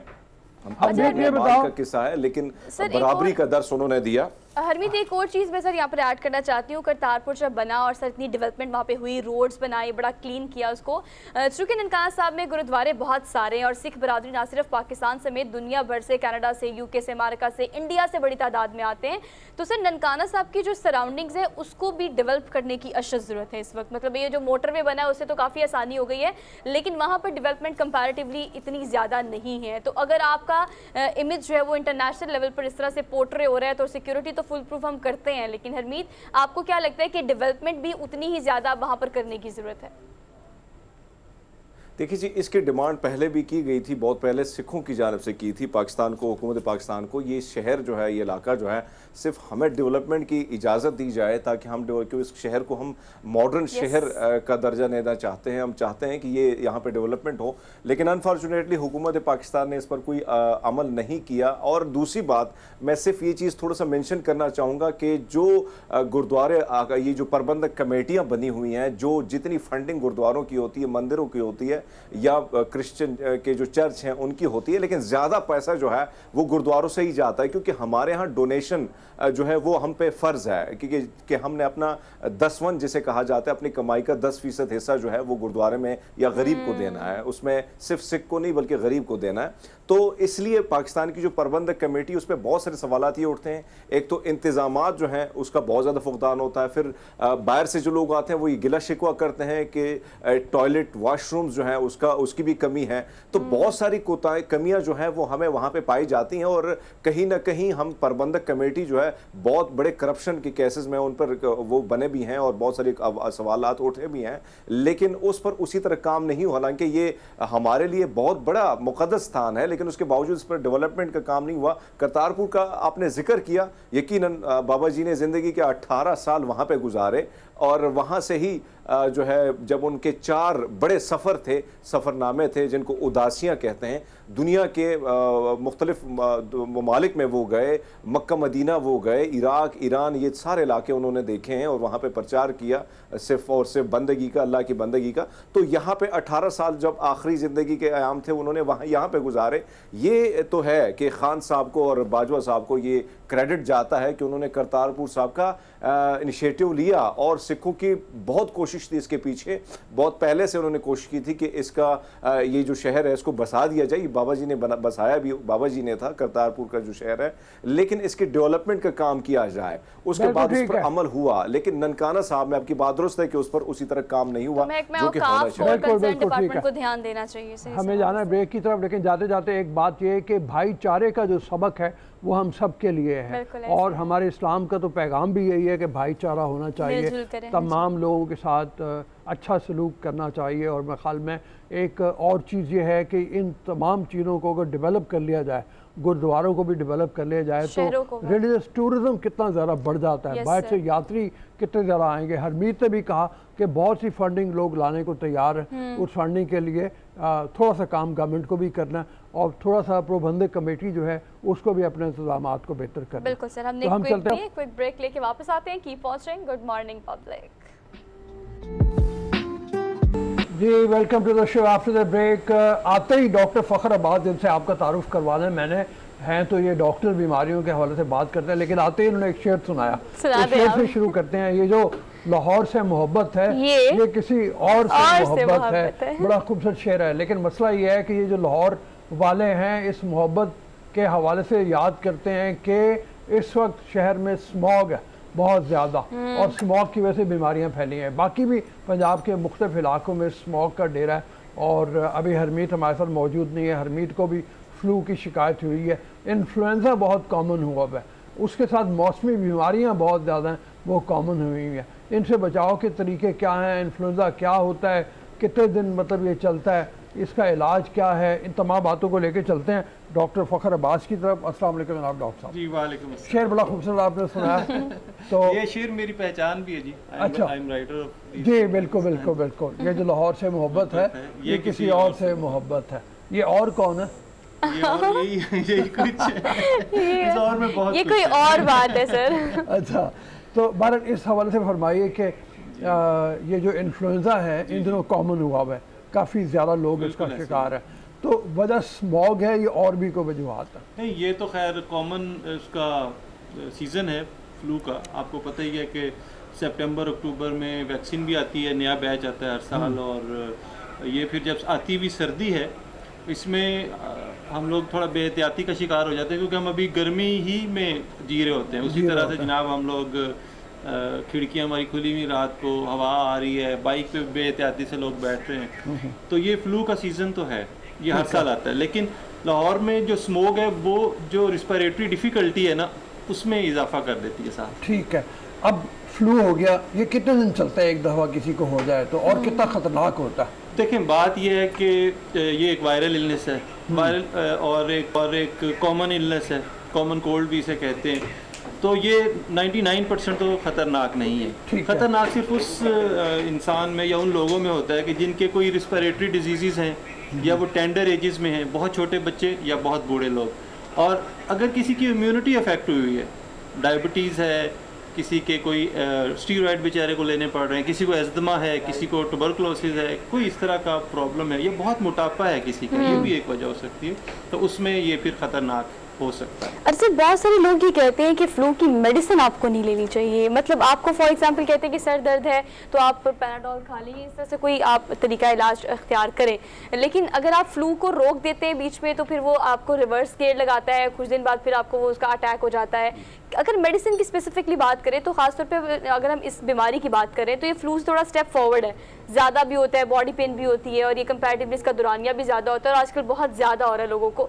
मेडिकेशन क्या करनी चाहिए इस देखिए, पे? हमारे यहाँ होती है सेल्फ मेडिकेशन। सेल्फ मेडिकेशन में हम स्टार्ट ही एंटीबायोटिक से लेते हैं। हाँ जी बिल्कुल। किसी हमारे को पास फ्लू हर हुआ दूसरा ज़रा सा पेशेंट जाके आके कहता है उसमें जी कि मैं 3 दिन एंटीबायोटिक खा चुका हूँ। ठीक है। ये हर फिर मरीज डॉक्टर के पास गया। फिर डॉक्टर के पास। हालांकि मेडिसिन या ट्रीटमेंट का मतलब एंटीबायोटिक हरगिज नहीं है। तो इस हवाले से कहूँगा कि फ्लू की बाकायदा ट्रीटमेंट है, इसको हम कहेंगे ट्रीटमेंट। तो जिसके अंदर एंटीबायोटिक का रोल नहीं है। नहीं है, वायरल है चूँकि। जी वायरल है। ठीक है, और इसके लिए एंटी वायरल अगर कोई डॉक्टर आपको देता है, वो भी डॉक्टर से पूछ के, तो वो ज़रा सूदमंद है। नहीं, एंटी वायरल मेडिसिन जो है वो कॉमन कोल्ड के लिए तो आमतौर पर रिकमेंडेड नहीं है। अच्छा। लेकिन कुछ ऐसे केसेस के जिनके बिगड़ने का खतरा हो, जिनमें कॉम्प्लिकेशंस होने का खतरा हो, उनके अंदर आपको एंटीवायरल डॉक्टर प्रिस्क्राइब कर सकते हैं। अच्छा डॉक्टर साहब, एहतियात जो है वो क्या क्या होनी चाहिए? जैसे अब्दुल रऊफ साहब कह रहे हैं कि देखिए शुरू से हम लोग शुरू हो जाते हैं, गूगल हमारा बड़ा अच्छा डॉक्टर है, फिर अपने डॉक्टर खुद भी हैं, लेकिन एहतियात जो है वो आजकल आती सर्दी और जाती गर्मी ये आपको वैसे ही बीमार कर देता है। पंखे चला के हम सोते हैं, ठंडे पानी से हमारी जान नहीं छूट रही। इसके अलावा क्या क्या एहतियाती तदाबीर है? स्मोक बहुत ज़्यादा हो गई है लाहौर में, ये भी इसका वजह है? अगर इसको मैं सम अप करूं तो ये 2 चीज़ों से फैलता है, मुंह से और हाथों से। मुंह से ऐसे कि किसी ने आप पे छींका, किसी ने आप पे कफ किया, किसी ने आपके सामने बहुत क्लोज जोर से बात की, तो ये ड्रॉपलेट इन्फेक्शन चला गया। दूसरा है हमारे अपने ही हाथ। मसलन जहाँ इस वक्त मैं बैठा हूँ, अगर मुझसे पहले कोई साहब यहाँ बैठे थे और उनके हाथों को फ्लू के वायरसेस थे, तो ये मेरे हाथों तक भी। ये आपको कैसे पता चला? नहीं, ये कॉन्टेजियस है ना? ये जब अपने आंखों को हाथ लगाए, नाक को, मुंह को हाथ लगाए, या मैंने बगैर धोए हाथ खाना खा लिया, तो ये फिर वो जर्म्स ट्रांसफर हो गए हैं। आपके कहने का मतलब ये है कि आजकल भी जैसे कोविड के ज़माने में था, अपने हाथ बार बार धोने चाहिए। एग्जैक्टली। मास्क भी लगाना चाहिए। मास्क अगर इस्तेमाल करें। फ्लू में तो मैं रिकमेंड करूंगा कि आप अगर बहुत भीड़ में हैं या एक सफोकेटेड एरिया में हैं, तंग एरिया में जहाँ ज़्यादा लोग हैं, तो ज़रूर मास्क इस्तेमाल करें। अच्छा, अब आ जाएं ज़रा इसके, जैसे हमने बात की कि किसी को भी हो वो भागा भागा जाता है जाके उसने मतलब वो डॉक्टर के पास एंटीबायोटिक खरीद ली। और बाद लोग ऐसे हैं जो कहते हैं कि जी मतलब सूप पी लें या मतलब देसी कोई ना कोई जो शानदा वगैरह ले लें और 7 दिन इंतज़ार करें, वो ठीक है? हाँ, ये वाला बिल्कुल। पॉइंट। देखिए, अप्रोच तो यही है अप्रोच तो ये देखिए, एक तो आप यूं करें कि जो कुदरती तौर पे आपको छींकें ज़ुकाम है ना, उसको आप प्लेन वाटर के साथ वॉश करते जाएं और अपने हैंड्स को भी बार बार वॉश करते जाएं ताकि आपको सेल्फ इन्फेक्शन बार बार ना हो। ठीक है। ठीक, अच्छी डाइट लें और थोड़ा सा रेस्ट कर लें, तो आप बल्ले बल्ले माशाल्लाह। अच्छा वो डॉक्टर मजाक भी एक आता है ना, मजाक भी एक आता है कि वो किसी हकीम के पास गया तो वो गरीब आदमी था, जी। तो वो उसको समझा रहा था कि अगर तुमने मेरी दवाई ना ली तो तुम्हें पूरे 7 दिन लगेंगे, अच्छा और अगर दवाई लोगे तो एक हफ्ते में एक ठीक हफ्ते हो में जाओगे। ठीक। क्या बात है, एक। कान इधर से पकड़े या उधर से पकड़े, 7 दिन ही लगने हैं। लेकिन आप मुझे ये बताएं डॉक्टर साहब, ऐसा होता है कि हम चले घर के घरेलू टोटके तक कर लेते हैं, लेकिन आजकल हम लोग कंफ्यूज भी बड़े हो गए हैं। बुखार हुआ, नज़ला ज़ुकाम हुआ, उस पर गला थोड़ा अफेक्ट हुआ, गले से आपको पता है फौरी तौर पर बुखार हो जाता है, बच्चे हो या बड़े हो। बच्चों को खास तौर पर अगर देखा जाए तो कुछ 2-3 ऐसे सिरप हैं जो कि माओ को रटे हुए जी, हैं, ऐसे उन्होंने वो देने ही होते हैं। ज़रा सा आपको फ्लू हुआ, बच्चे को नोज़ी आना शुरू हो गई या फिर बुखार हुआ, ये कितना नुकसानदेह होता है बच्चों के लिए, और बच्चों में वायरल कितनी जल्दी से फैलता है? देखिए, सेल्फ मेडिकेशन तो मैं बिल्कुल भी Recommend नहीं करता। करूँगा, चाहे बीमारी मामूली नौयत की है या ज़्यादा, क्योंकि आप खुद से ये डिसाइड समटाइम्स बल्कि हमेशा नहीं कर पाते। इसलिए आपको सबसे पहले तो किसी फिजिशियन से पूछना चाहिए। और बच्चों में तो बहुत एहतियात की ज़रूरत है। बच्चों को तो अगर आपने एंटीबायोटिक बार बार पिलाते रहे तो आपने तो उनके सारे जरासीम रेजिस्टेंट कर दिए, ठीक है। तो बाद में वो चीज़ उन पर असर नहीं करेगी। बिल्कुल ऐसे ही तो है। इसलिए आप से सबसे बल्कि आपके टीवी चैनल के थ्रू मेरी ये गुजारिश है कि थोड़ी सी ना ये सुस्ती ख़त्म किया करें, तो आप अपने फैमिली फिजिशियन से ज़रूर कांटेक्ट किया करें। अच्छा, अब बच्चा जिस वक्त अमूमन जाता है, हमने देखा है कि एक क्लास में एक बच्चे को वायरल हुआ है और वो माँ बाप ने उसको रेस्ट नहीं करवाया, भेज दिया। नतीजा ये है कि उस बेंच पे बैठे हुए सारे बच्चे नाक सुनकते हुए आ रहे हो। Line wise. तो क्या ये ज़रूरी है कि बच्चे को ऐसी सूरत में अलग कर लिया जाए और उसको ना भेजा जाए स्कूल में? देखिए, बच्चों को एजुकेट करने की ज़रूरत है। हमारी टीचर ने हमें एजुकेट किया, मेरे साथ वाले बच्चे की आंखें आ गई ना, तो ठीक है। उन्होंने कहा कि कोई बच्चा इसके करीब ना बैठे और इसकी आंखों को हाथ ना लगाए, इससे ज़्यादा ना। तो मैं जान जान के लगा रहा था, बचपन की बात है। ठीक है। तो क्या मकसद था कि अगले दिन मुझे भी छुट्टियां मिल जाएं 2-3। तो छुट्टियों के चस्के की बजाय बच्चों को बताया जाए कि आपने अपने हैंड वॉशिंग करनी है। अगर क्लास में इस तरह का कोई बच्चा है तो आपने मास्क लगाना है या उसके बहुत करीब नहीं जाना, और छुट्टी नहीं मिलेगी, याद रखें। अच्छा, ये एक ना एक बहुत ज़्यादा कन्फ्यूजन ये भी है, एक होता है सर्दी का नज़ला, एक होता है गर्मी का नज़ला। मतलब ये भी बहुत ज़्यादा कन्फ्यूजन है कि बाज़ आप बहुत हीट में भी रहते हैं, जैसे सर्दियाँ आ रही हैं तो आप अपने आप को हीट करने की कोशिश करते हैं, हीटर का इस्तेमाल करते हैं, गर्म मलबूसात पहनते हैं। ये कोई फ़र्क है या बस ये आपकी सोच ही है? देखिए, जब आप किसी भी एक्सट्रीम सीजन से अपने आप को एक्सपोज करते हैं तो आप कमज़ोरी का शिकार हो जाते हैं, बियर आउट हो जाते हैं। तो कोई भी वायरल इलनेस है वो आप पे ज़्यादा असर करती है, ये एक इसमें है। लेकिन ये जो नज़ला ये सर्दी गर्मी का नहीं है। अच्छा, इसमें यह है कि इसमें ये एक इन्फेक्शन है, ठीक है, और जो कि मेनली मैं समझता हूँ कि आपके हाथों से फैलती है। आप खुद ही अपने हाथों से, इस घर को आग लग गई घर के चिराग से। घर के चिराग। सर ये डॉक्टर फरमाइए- का शायर होना एक मुश्किल काम है। ये फरमाइए कि ये जो एंटी वायरल वैक्सीन आई हुई है, तो इसको लगवाना कितना मुफीद है? क्या ये हर शख्स को चाहिए कि जैसे ही आए लगवा ले अपने आप को? देखिए, कुछ मुल्कों में तो ये बहुत मतलब एक एसेंशियल या कॉमन प्रैक्टिस है कि एवरी ईयर 2 साल से लेके तो ऊपर के सभी लोगों को, या उन्होंने अपने क्राइटेरिया रखे हैं, फ्लू की वैक्सीन लगती है। लेकिन ये जानना ज़रूरी है कि फ़्लू की वैक्सीन 100% आपको सेफ्टी प्रोवाइड नहीं करती। दूसरी बात, ये सारी की सारी स्ट्रेन्स के ख़िलाफ़ भी सेफ्टी प्रोवाइड नहीं करेगी। तो मेरा ख्याल है कि वैक्सीन से बेहतर है कि आप अपनी पर्सनल हाइजीन पे तवज्जो दें। साथ ही साथ एक चीज़ है कि कुछ लोगों को लगवानी भी चाहिए। किन लोगों को? कि जो एस्थमेटिक्स हैं, जिनकी रिस्पिरेटरी इलनेसेस हैं, जो कि बहुत ज़्यादा, जिनकी इम्यूनिटी कम है। फॉर एग्जांपल, एक पेशेंट है, वो कार्डिक डिजीज़ का पेशेंट है, वो अफोर्ड ही नहीं कर सकते कि उनको चेस्ट इन्फेक्शन हो, बिकॉज जैसे ही चेस्ट इन्फेक्शन होगी तो कार्डिक डिजीज़ सीवियर हो जाएगी। अच्छा। वो पल्मोनरी एडीमा में जाने के उनके चांसेस हैं। फिर आप बड़ी गैदरिंग्स में जाते हैं, जैसे अभी हज के लिए जा रहे हैं या किसी और इज्तिमा में जा रहे हैं, तो ज़रूर लगवा लें, क्योंकि आप खुद बीमार होंगे। एक तो आप खुद वहाँ पे लटक जाएंगे, दूसरा बाकी लोगों तक भी इस चीज़ को फैलाएंगे। अच्छा डॉक्टर साहब, एक ये भी होता है कि बाज़ वक़्त फ्लू या छींकें आपको एलर्जी की वजह से भी आती हैं, बहुत सारी चीज़ों से आप एलर्जी हो जाती है आपको। अब हम अगर फ़र्क करें तो फ्लू जो हमें नॉर्मली होता है वो, और जो हम जिस बीमारी का जिक्र कर रहे हैं इन्फ्लुएंज़ा, इसमें क्या फ़र्क है? ये एक ही चीज़ है, बस इसके नाम मुख्तलिफ हैं? डिफरेंट है। जो एलर्जी का मामला है वो तो अक्सर लोगों को पता ही होता है कि मुझे डस्ट से, कोल्ड से या किसी और से एलर्जी, वो खुद भी जानते होते हैं और बाज़ औक़ात हमें आके बता भी रहते हैं कि जी मुझे एलर्जी भी है। इस तरह से एलर्जी जो है उसमें और ये तो एक इन्फेक्शन है ना, एलर्जी में इन्फेक्शन नहीं है। एलर्जी जो है आपको किसी एक स्पेसिफिक केमिकल सब्सटेंस से या किसी चीज़ से आपको हाइपर सेंसिटिविटी है। तो जिन लोगों को पोलन से, डस्ट से, कोल्ड से या किसी चीज़ से एलर्जी होती है वो आके बताते हैं डॉक्टर मैं फलां सीज़न में मेरा फ्लू शुरू होता है फिर ठीक ही नहीं होता। ये बड़ी सबसे इम्पोर्टेंट बात बताते हैं। तो बाकी भी कुछ साइन सिम्टम्स होते हैं, जैसे साथ फीवर हम देख लेते हैं या कुछ और सिम्टम्स, तो उससे हमें अंदाज़ा हो जाता है कि ये एलर्जी चल रही है या इन्फ्लुएंजा चल रहा है। वो हमारी एक शागिर्द थी, जरका उसका नाम था, उसको हर सीजन में हुआ करता था। तो हम मजाक में उसको कहते थे तुम अपना नाम तब्दील करके जरकाम रख लो। Good one, good one. लेकिन आपने ये सही फरमाया कि मतलब आजकल कुछ लोग ऐसे हैं जिनकी सिस्टम में ऐसी खराबी है कि हर साल वो उसका शिकार हो जाते हैं। अब ये बताइए कि बहुत से लोग रिकमेंड करते हैं कि जब सांस आपको ठीक ना आ रहा हो, ये हो, तो आप भाप लें एलर्जी में, मतलब या ज़ुकाम की सूरत में भाप लेना फ़ायदेमंद है। नाक खुल भाप लेना जाता है। फ़ायदेमंद इसलिए कि एयरवेज को क्लियर करती है। ठीक है, जब एयरवेज क्लियर होते हैं तो इंसान कंफर्टेबल महसूस करता है। ठीक है। अच्छा, भाप जो है सिंपल या उसमें मेंथोल क्रिस्टल्स डाल के लिए डालते हैं लोग, लेकिन मैंने देखा कि कुछ लोगों को इट सेल्फ मेंथोल क्रिस्टल से एलर्जी हो जाती है, तो इसलिए बेहतर है कि चीज़ों को सिंपल रखें। ठीक है, भाप लें, गर्म पानी करें, तसले वसले में नीचे सर रख के ऊपर तौलिया ले लें और उस तरीके से मतलब वो इसमें अपने डाइट आप का को- भी बहुत है।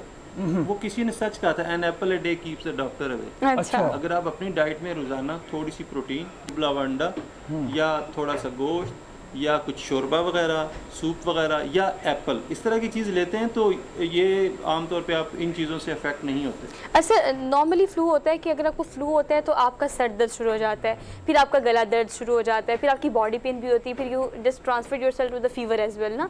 जो इन्फ्लुएंजा है इसमें फीवर के कितने चांसेस होते हैं, और फीवर इसमें आजकल जो वायरल हो रहा है लोगों को, उसमें इमीडिएटली उनको फीवर भी हो जाता है। जी, अभी तो खैर हम डेंगू वाले दौर से नहीं निकले। नहीं अभी निकले। डेंगू के ही पेशेंट्स आ रहे हैं, साथ फ्लू के भी शुरू हो गए। फ्लू में लो ग्रेड फीवर होता है, इसकी ये निशानी है। आपका 100 तक जाएगा, 100.5 तक जाएगा, बॉडी एक्स होंगे, इससे ज़्यादा फीवर नहीं जाता इसमें। ठीक है, ठीक है, लेकिन बड़ी फीवर मेहरबानी, हो जाता है। बहुत thank you so much sir. ये लाहौर से मोहब्बत है, ये किसी और से मोहब्बत है। ये किसी और का तस्करा किसी और दिन करेंगे। किस दिन इनसे इंशाल्लाह ताला लंबी तवील भी मतलब हाँ, लेकिन हम सुनेंगे। मेडिकल टॉपिक पे नहीं बुलाएंगे और सर, गज़ल शेरो भी शायरी सुनेंगे। सुन लेंगे इनसे, ठीक है। लेकिन sir thank you so much for being here, और अच्छी प्रोडक्टिव डिस्कशन रही। होपफुली कि आपको पता चला होगा कि आपने एहतियात कितनी ज़्यादा करनी है आती सर्दी में। हमने क्विक ब्रेक लेनी है, वापस आते हैं। Keep watching good morning public. Welcome back after the break. So basically हम ये देखते हैं कि पहले बहुत रेयर होता था कि आप रोड्स पे हो तो आपको एक आधी लड़की कोई बाइक या स्कूटी चलाती हुई मिले, लेकिन अब अक्सर औकात ख़वातीन को हम देखते हैं कि वो किसी भी एज ब्रैकेट में वो बाइक चला रही होती हैं, क्योंकि गाड़ी जो है वो हर किसी के लिए तो अफोर्डेबल होती नहीं है। तो ये स्कूल गोइंग और कॉलेज गोइंग, यूनिवर्सिटी गोइंग और वर्किंग वुमेन जो है उनके लिए बड़ी अच्छी बात हो गई है। लेकिन सर एक ऐसा इदारा भी है जो आपको बाइक सिखाता है, आइकॉन आइकॉन इंस्टीट्यूट। इसकी नाजिया अहमद हमारे साथ मौजूद हैं, उनसे चल के बात करते हैं। अस्सलाम वालेकुम नाजिया। अस्सलाम वालेकुम, कैसे हैं आप? अल्हम्दुलिल्लाह हम ठीक ठाक। आप बताएं आप कैसी हैं? Thank you so much for joining us today. क्या सोच थी आपने? यकीनन इस इदारे को शुरू किया होगा तो एक सोच के तहत किया होगा कि आपने जो है वो काम करना है और आपको इस चीज़ की ज़रूरत थी, तो आपको लगा कि आप जैसी बहुत सारी ख़वातीन को इस चीज़ की ज़रूरत है। तो क्या सोच थी आपके इस इदारे को खोलने के पीछे? सबसे पहले तो अस्सलाम वालेकुम सबको। बेसिकली एक फीमेल के लिए घर से निकलना जो है ना, सबसे मुश्किल काम तो सबसे पहला और सबसे बड़ा स्टेप यही होता है। एक खातून निकलती है तो कितनी स्ट्रगल करना पड़ता है, ऑडियो को कि जब एक खातून निकल चुकी है, एक खातून निकल होगा। नाजिया से की आवाज़ सही नहीं आ रही, आई एम वरना सॉरी, बातें इनकी करते आवाज़ हैं नहीं आ रही। कोई तो डिस्टॉर्शन दोबारा होती है, कोशिश लेकिन करते सर ये हैं। अच्छा अच्छा जी, इनिशिएटिव कल इम्पोर्टेंट मैच, सेमीफाइनल, है। Finger crossed, finger cross, finger cross. और बड़ा टफ मुकाबला होना है। उफ। न्यूजीलैंड के बैटर्स बड़े स्ट्रॉन्ग हैं और पाकिस्तान की बॉलिंग बड़ी और स्ट्रॉन्ग मैं कहती हूँ सर वो बदला जो हमने कई दफ़ा वैसे तो उतार दिया न्यूजीलैंड के साथ, लेकिन इस दफ़ा अगर वो बदला हमने एक वर्ल्ड कप में उतार दिया ना, तो समझे कि फिर रेस्ट ऑफ द लाइफ हम नहीं सोचेंगे कि उन्होंने गलत किया था मुझे हमारे याद है साथ। 92 का वर्ल्ड कप था, अच्छा, जिस वक्त न्यूजीलैंड से हमारा सेमीफाइनल था और था भी Okay. न्यूजीलैंड में। मतलब ये हिस्ट्री और- repeat itself. History repeats itself, ऐसा महसूस होता है। तो 92 के वर्ल्ड कप में इंजमामुल हक बड़ी फॉर्म में आया हुआ था। इंजमामुल हक यंग था और इमरान खान ने उसको ऊपर भेजा। अच्छा, इंजमाम के बारे में कहते हैं कि उस वक्त उसको फ्लू हुआ था। आज हमने फ्लू के बारे में बात की हाँ, है। कितनी सिमिलैरिटीज उस वक्त इंजमाम को फ्लू हुआ था। अच्छा। और फ्लू की हालत में वो ज़रा स्लो भी था, थोड़ा सा हुआ हुआ, लेकिन उसके बावजूद रिस्क लिया इंजमाम को खिलाने का। हमारे ऊपर के बैटर्स आउट हो गए जल्दी, लेकिन इंजमाम ने जो इनिंग खेली है वो ऐसी कमाल की थी कि आज किसी तक को याद हादी है। नहीं। अच्छा, फिर अभी हमारे 50 के करीब रन रहते थे। 262 का टारगेट था मेरे ख्याल में, जहाँ तक मुझे याद है, जो पाकिस्तान को करना था 50 ओवर्स में। उस ज़माने में 50 ओवर्स में भी ये बड़ा टारगेट हुआ यस करता था। सर। फिर वसीम अकरम और मोइन खान ने बड़ी यादगार इनिंग खेली। और मैं कल मोइन खान को एक चैनल के ऊपर देख रहा था तबसरा करते हुए, तो मुझे याद आ रहा था कि कैसी शानदार इनिंग मोइन खान ने खेली थी। तो हम उम्मीद करते हैं कि कल का दिन ये हुआ कि पाकिस्तान की टीम का रेस्ट का दिन था, लेकिन अकेला बाबर आजम ट्रेनिंग सेंटर में गया हुआ था और वो जाके अकेला प्रैक्टिस ही करता शुड रहा। Be sir, He he should should be, be, ही है ना? Should be. हाँ। और सर इसके अलावा मैं आपको तो अगर हम इतनी सारी सिमिलैरिटीज गिनवा रहे हैं ना, हमारे चैनल समेत बहुत सारे चैनल्स पे हम ये देखते हैं कि सर बार बार बात की जा रही है 92 को मिलाया जा रहा है इस वर्ल्ड कप से। हाँ। लेकिन सर हमारे पास और भी बड़ी सारी चीजें निकली 92 के बाद। वो हमारे क्रिकेटर्स जो है वो हम पॉलिटिक्स में देख रहे हैं, तो बाबर आजम को तो हम नहीं देख सकते। अगर इतनी सिमिलैरिटीज नहीं है, लेकिन अगर जीत की आप बात करें तो जीत के लिए तो हम कह सकते हैं कि हाँ, ये कुछ ऐसी मेमोरीज हैं जो कि मिलती है 92 से, तो होपफुली कि हम जीत भी जाएं पहले की तरह। लेकिन नाजिया से हमारा दोबारा से राब्ता हुआ है, कनेक्शन जरा थोड़ा डिस्टर्ब कर रहा था, तो हमने कहा इसे क्विट करते हैं। नाजिया, अगर आप क्लियरली सुन पा रही हैं तो अपने इस इदारे के बारे में बताएगा। आइकन इंस्टीट्यूट आपने इनका नाम रखा है, सोच क्या थी आपकी इसके पीछे? मैं ख्याल में राब्ता नहीं हो पाया, तो दोबारा कोशिश करते हैं। लेकिन इतनी देर में हम जो बात कर रहे थे, अच्छा, कल मार्टिन गप्टिल उनका बड़ा शानदार प्लेयर है, लेकिन वो नहीं खेल रहा ज़्यादातर। ये अच्छी बात है। ये अच्छी बात है इन हमें, लेकिन उसके बावजूद टिम साउथी बड़ा शानदार बॉलर है उनका। उनका वो क्या नाम है, एक ऑफ स्पिनर है। पाकिस्तान की टीम, मुझे उसका नाम याद नहीं आ रहा, पाकिस्तान की टीम ऑफ स्पिनर को ठीक नहीं खेल पा रही। अच्छा। और इसके बारे में लोग तशवीश का इजहार भी कर रहे हैं कि पाकिस्तान को बहरहाल उसको काउंटर करना पड़ेगा। Yes sir. बैटिंग हमारी जो है वो क्रम्बल कर जाती है, ज़रा सा प्रेशर हो तो। पहले 10 ओवर्स में एक अच्छा रन रेट रखना बहुत ज़रूरी है अगर पाकिस्तान पहले बैटिंग करे तो। आइडियली तो यही होना चाहिए कि पाकिस्तान टॉस जीते और पहले बैटिंग करें और सर और ये सेकंड टाइम उनको मौका दें। जी। अरे सर, आप ये बिल्कुल ठीक कह रहे हैं, लेकिन आप पता है इस सारे सिनेरियो में हम बहुत थ्रू आउट सीरीज हमने बहुत डिस्कस किया है कि ओपनिंग जोड़ी चेंज होनी चाहिए, ओपनिंग जोड़ी चेंज होनी चाहिए। लेकिन कल परसों जो हम एनालिसिस कर रहे थे और सीनियर स्पोर्ट्स एनालिस्ट जो हमारे साथ मौजूद थे, उन्होंने कहा कि इस वक्त टीम को छेड़ना अब मुश्किल है और अब एक नहीं ऐसा करना सख्त चाहिए। डिसीजन होने के साथ साथ एक रिस्की डिसीजन भी है। हाँ, तो risky अब decision नहीं करना चाहिए। लेकिन बाबर आजम की जो प्रैक्टिस की आपने खबर दी है, ऑब्वियसली सबने देखा है, तो वो इस चीज को लेके अब काफी हो गए हैं कि मैं अगर इतना थ्रू आउट इस पे बजिद रहा हूँ कि मैं नहीं ओपनिंग जोड़ी के तौर पर आना है रिजवान के साथ, तो अब अगर आए तो सर कुछ ऐसा करें कि वो जो पिछले सारे है ना वो क्रैश डाउन हो उन्होंने जाए, धो दें, मतलब धो दें वो जैसे- न्यूजीलैंड को भी धो दे। हाँ, मिर्जा इकबाल बेग साहब हमारे साथ मौजूद थे परसों जब हमने सेगमेंट किया उन्होंने कहा था। तो वो बता भी रहे थे कि टोटल टूर्नामेंट में यानी 5 मैच शायद खेले हैं हाँ, और और बाबर आजम ने 37 स्कोर किया, 37 जो बहुत ही लो है, बहुत मतलब low है। बहुत ही बुरा है उसके हवाले से। बिल्कुल आउट ऑफ फॉर्म है, ऑफ कलर है। और अफसोस ये है कि उसके साथ ही रिजवान भी वही हो गया, रिजवान जोड़ी से होगी बड़ी ना असर हो सर, गया, जोड़ी दोनों होगी। लेकिन जोड़ी। हारिस कंपैरेटिवली हमें बड़ी उम्मीदें हैं उससे, और हमने बड़े मैच में उसको एक्टिवली पार्टिसिपेट करते हुए देखा है। तो इस दफ़ा भी हम यही उम्मीद कर रहे हैं कि वो जिस तरह से जिस सीक्वेंस में आ रहे हैं उस सीक्वेंस में आके उससे ज़्यादा अच्छा खेले जितना वो पहले खेल चुके हैं। अच्छी बात हमारे लिए है कि शाहिन शाह अफरीदी फॉर्म में आ गए फॉर्म में दोबारा, आ गए, finally। जो शुरू में पहले इंडिया के खिलाफ मैच में बिल्कुल ऑफ कलर थे, ऑफ कलर थे, ठीक परफॉर्म नहीं कर पाए। और जो 3 ओवर रहते थे उस वक्त शाहिन शाह अफरीदी को लाया गया और शाहिन शाह अफरीदी ने 1 ओवर में 17 रन दे दिए, जहाँ से प्रेशर बहुत ज़्यादा इंडिया के ऊपर से हट गया।